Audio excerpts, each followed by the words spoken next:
Two myths about diabetes, அதாவது சர்க்கரை நோய் தொடர்பான 2 தவறான புரிதல்கள் என்ன இன்னைக்கு நம்ம பார்க்க போறோம். காலையில 20 யூனிட் இன்சுலின் போடுறேன், மத்தியானம் 15, நைட் 15, ஒரு நாளைக்கு 50 யூனிட் இன்சுலின் போட்டுமே எனக்கு சுகர் லெவல்ஸ் குறையவே இல்லை, அவ்வளவுதானா அப்படின்னு நிறைய பேர் கேட்பாங்க. இன்சுலின் போட்டும் சுகர் லெவல்ஸ் குறையல அப்படின்னா இன்சுலின் ரெசிஸ்டன்ஸ் அதிகமா இருக்குன்னு அர்த்தம்.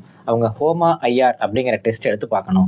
அப்படி ரெசிஸ்டன்ஸ் கூட இருந்துச்சுன்னா ரெசிஸ்டன்ஸை குறைக்கிறதுக்கான பல்வேறு மருந்துகள் நம்ம கொடுக்கணும். அடுத்து 2வது விஷயம், நான் மெட்ஃபார்மின் ஒரு நாளைக்கு 2000 மில்லிகிராம் போட்டேன், அப்படியுமே எனக்கு சுகர் குறையவே இல்லை, வேற வழியே இல்லையா அப்படின்னு நிறைய பேர் கேட்பாங்க.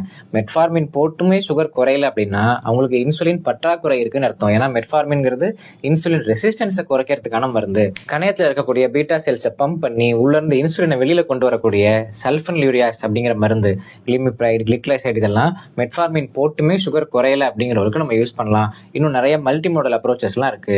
ஸோ டயபெட்டிஸை பொறுத்த வரைக்கும் இன்சுலின் ரெசிஸ்டன்ஸ் ஒரு முக்கியமான காரணம்.